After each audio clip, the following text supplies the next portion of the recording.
जय राम जी की। श्री वाल्मीकि रामायण किष्किंधा कांड 57वां सर्ग। अंगद का संपाति को पर्वत शिखर से नीचे उतारकर उन्हें जटायु के मारे जाने का वृतांत बताना तथा राम सुग्रीव की मित्रता एवं बाली वध का प्रसंग सुनाकर अपने आमरण उपवास का कारण निवेदन करना। शोक के कारण संपाति का स्वर विकृत हो गया था। उनकी कही हुई बात सुनकर भी वानर युद्धपतियों ने उन पर विश्वास नहीं किया, क्योंकि वे उनके कर्म से शंकित थे। आमरण उपवास के लिए बैठे हुए उन वानरों ने उस समय गिद्ध को देखकर यह भयंकर बात सोची, यह हम सबको खा तो नहीं जाएगा। अच्छा, हम तो सब प्रकार से मरणांत उपवास का व्रत लेकर बैठे ही थे। यदि यह पक्षी हमें खा लेगा तो हमारा काम ही बन जाएगा, हमें शीघ्र ही सिद्धि प्राप्त हो जाएगी। फिर तो उन समस्त वानर युद्धपतियों ने यही निश्चय किया। उस समय गिद्ध को उस पर्वत शिखर से उतार कर अंगद ने कहा, पक्षीराज, पहले एक प्रतापी वानर राज हो गए हैं, जिनका नाम था ऋक्षरजा। राजा ऋक्षरजा मेरे पितामह लगते थे। उनके दो धर्मात्मा पुत्र हुए, सुग्रीव और बाली।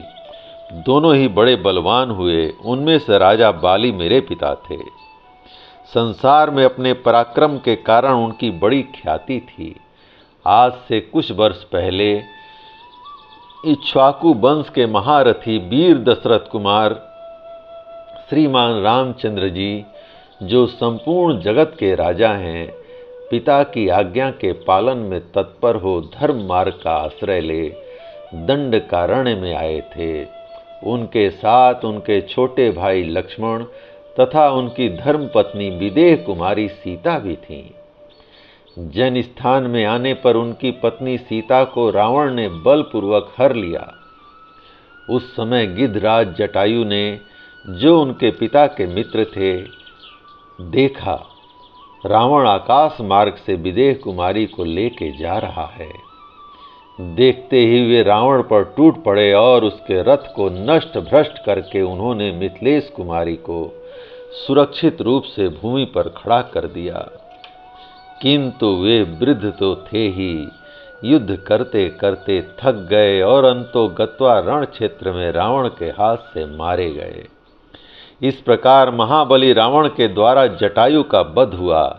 स्वयं श्री रामचंद्र जी ने उनका दाह संस्कार किया और वे उत्तम गति साकेत धाम को प्राप्त हुए।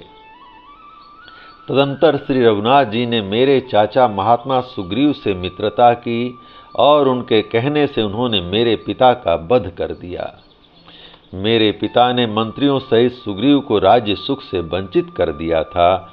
इसलिए रामचंद्र जी ने मेरे पिता बाली को मारकर सुग्रीव का अभिषेक करवाया। उन्होंने ही सुग्रीव को बाली के राज्य पर स्थापित किया। अब सुग्रीव वानरों के स्वामी हैं, मुख्य वानरों के भी राजा हैं। उन्होंने हमें सीता की खोज के लिए भेजा है। इस तरह श्री राम से प्रेरित होकर हम लोग इधर उधर विदेह कुमारी सीता को खोजते फिरते हैं, किंतु अब तक उनका पता नहीं लगा। जैसे रात में सूर्य की प्रभा का दर्शन नहीं होता, उसी प्रकार हमें इस वन में जानकी का दर्शन नहीं हुआ।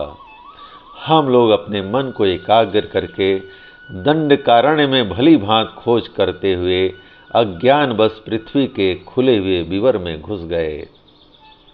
वह विवर मायासुर की माया से निर्मित हुआ है।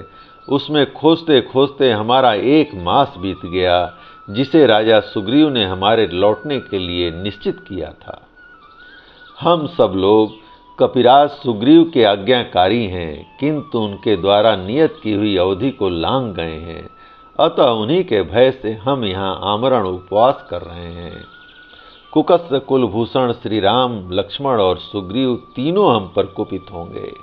उस दशा में वहां लौट जाने के बाद भी हम सबके प्राण नहीं बच सकते। जय राम जी की। इस प्रकार श्री वाल्मीकि निर्मित आर्ष रामायण आदि काव्य के किष्किंधा कांड का 57वां सर्ग प्रभु श्री राम की कृपा से पूर्ण हुआ। जय राम जी की।